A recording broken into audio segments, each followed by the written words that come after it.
حضرت صلی اللہ علیہ وسلم نے فرمایا، جو کوئی رمضان میں راتوں کو ایمان رکھ کر اور ثواب کے لیے عبادت کرے، اس کے اگلے گناہ بخش دیے جاتے ہیں۔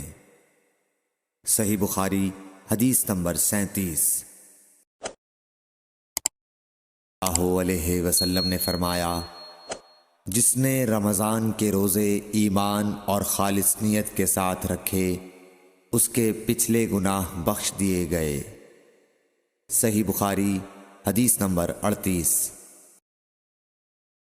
حضرت صلی اللہ علیہ وسلم نے فرمایا، بے شک دین آسان ہے، اور جو شخص دین میں سختی اختیار کرے گا تو دین اس پر غالب آ جائے گا اور اس کی سختی نہ چل سکے گی۔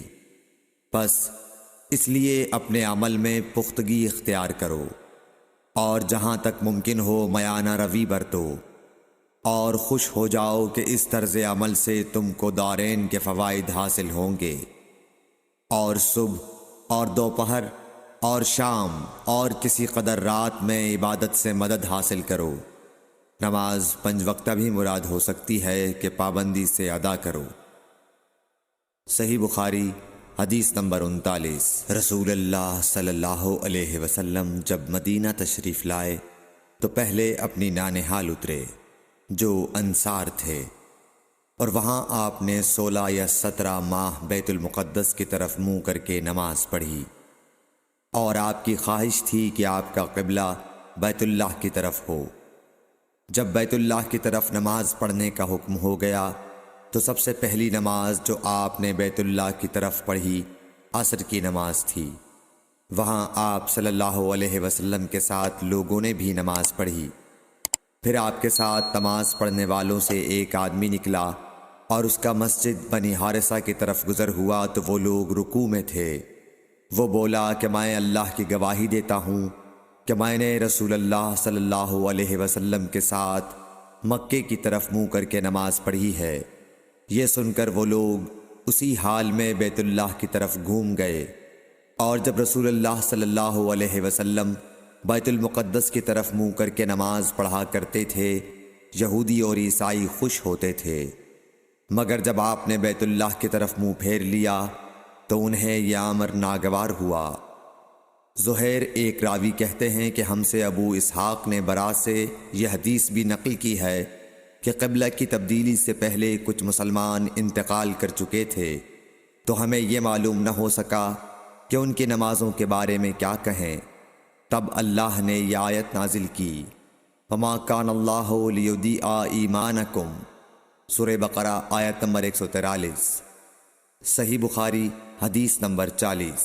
صلی اللہ علیہ وآلہ وسلم نے ارشاد فرمایا کہ جب ایک بندہ مسلمان ہو جائے اور اس کا اسلام عمدہ ہو، یقین و خلوص کے ساتھ ہو، تو اللہ اس کے گناہ کو جو اس نے اس اسلام لانے سے پہلے کیا معاف فرما دیتا ہے، اور اب اس کے بعد کے لیے بدلہ شروع ہو جاتا ہے، یعنی ایک نیکی کے عوض 10 گناہ سے لے کر 700 گناہ تک ثواب، اور ایک برائی کا اسی برائی کے مطابق بدلہ دیا جاتا ہے، مگر یہ کہ اللہ تعالیٰ اس برائی سے بھی درگزر کرے اور اسے بھی معاف فرما دے، یہ بھی اس کے لیے آسان ہے۔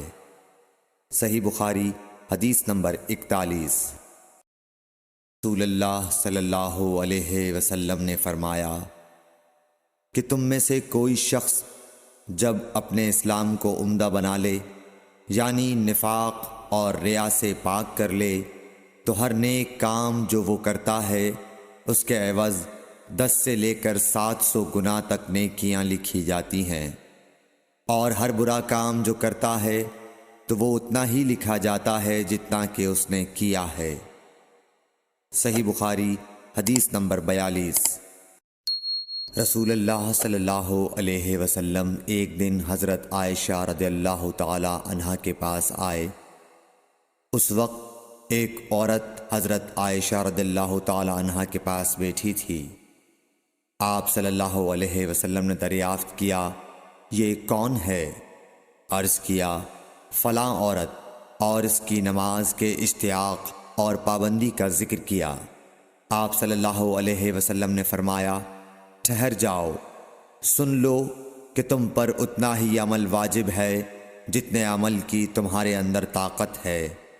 اللہ کی قسم، ثواب دینے سے اللہ نہیں اکتاتا، مگر تم عمل کرتے کرتے اکتا جاؤ گے، اور اللہ کو دین کا وہی عمل زیادہ پسند ہے جس کی ہمیشہ پابندی کی جا سکے، اور انسان بغیر اکتائے اسے انجام دے۔ صحیح بخاری حدیث نمبر 43۔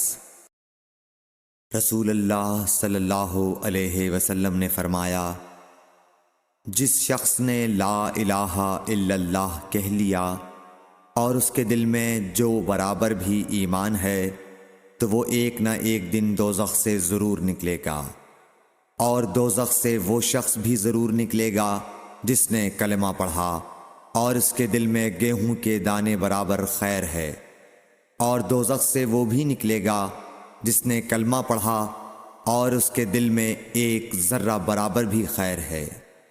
صحیح بخاری حدیث نمبر 44۔ نے حضرت عمر بن خطاب رضی اللہ تعالیٰ عنہ سے کہا کہ اے امیر المومنین، تمہاری کتاب قرآن میں ایک آیت ہے جسے تم پڑھتے ہو، اگر وہ ہم یہودیوں پر نازل ہوتی تو ہم اس کے نزول کے دن کو یوم عید بنا لیتے۔ آپ نے پوچھا وہ کون سی آیت ہے؟ اس نے جواب دیا، سورہ مائدہ کی آیت کہ آج میں نے تمہارے دین کو مکمل کر دیا اور اپنی نعمت تم پر تمام کر دی اور تمہارے لیے دین اسلام پسند کیا۔ حضرت عمر رضی اللہ تعالی عنہ نے فرمایا کہ ہم اس دن اور اس مقام کو خوب جانتے ہیں۔ جب یہ آیت رسول اللہ صلی اللہ علیہ وسلم پر نازل ہوئی، اس وقت آپ صلی اللہ علیہ وسلم عرفات میں جمعے کے دن کھڑے ہوئے تھے۔ صحیح بخاری حدیث نمبر 45۔